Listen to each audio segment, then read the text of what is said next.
often been asked what India means to me, and this is something that is very much more inner question, because I think there was a point in my life I was seeking a much more introverted answers to questions, and these are questions that even now I can't answer. But India provides me the certain spiritual, metaphysical kind of answers to the unanswerable questions, the kind of myth of origins that's always fascinated me. And later on, even the concept of Shiva as Lord of the Dance opens up new vista of metaphors for me. And as a dancer, I find this extremely satisfying, extremely a celebration of my own being.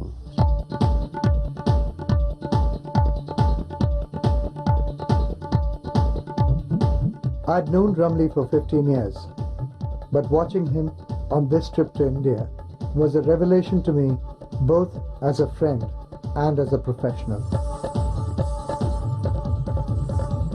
How could this man, today celebrated as one of the finest exponents of the ancient classical Indian dance form of Odissi, keep up a grueling 17-hour work schedule and still dance beautifully night after night, yet remain unflappable all the time? Well, almost all the time. Not Ramli alone, they were all troopers. Shiva, in-house lighting designer and visual chronicler, always serene, the still eye at the center of the storm. I'm cool as I'm chill, so it's not me.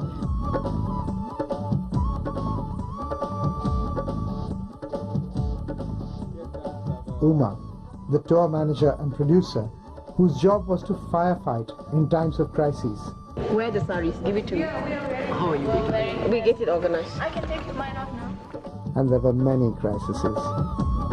When we arrived, it was a bit chaotic because we had told them that we needed 2 big vehicles with 200 kilos of luggage, and they gave us 2 small cars. Then yesterday, the musicians had no time. And the 4 girls, January, Vidya, Revati, above all, Leena. None of them would ever complain about putting on costume and war paint at 5 in the morning. Or about dancing on the precarious edge of crumbling 16th century ramparts.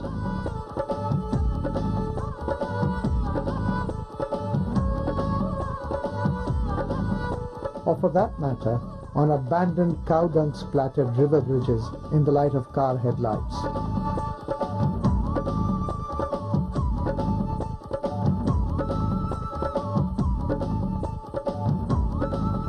But the enduring memory I carry is of Ramli. In between photo shoots, filming, interviews and rehearsals, we managed to grab time together to talk.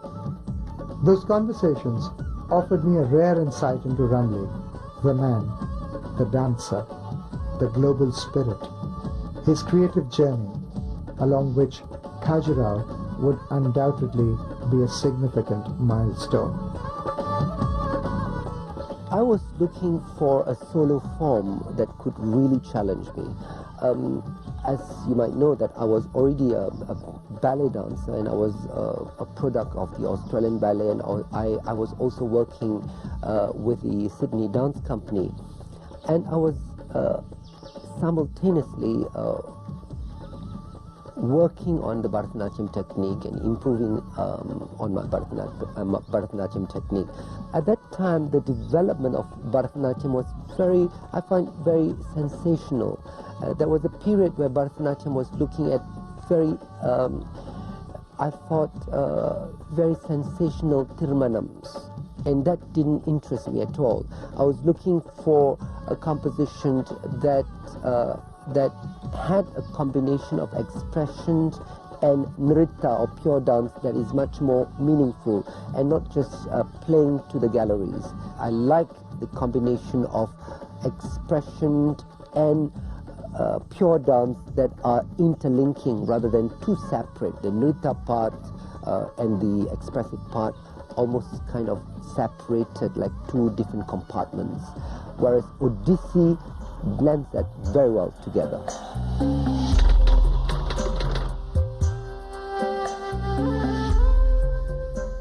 Dancing in India is always a special experience for me.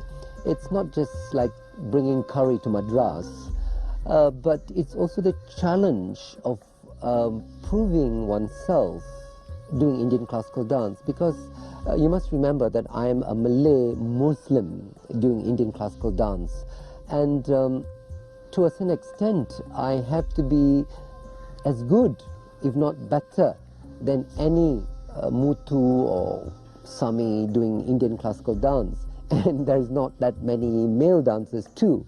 So dancing in India and getting the approval and of the connoisseurs of Indian dances themselves is also important. I have to prove to Malaysia that I am serious about dance. And there's one thing about Indian classical dance is that they think it's not as international as ballet or something like that, and this is a wrong perception, because Indian classical dance is very difficult, very challenging, and one of the most challenging solo forms in the world. Well, to perform in Delhi at the Purana Kilas, where you are performing in a site that is ancient, that was built between the 12th and the 15th century, I think these are the kind of experience that I feel that I'm blessed with this time round.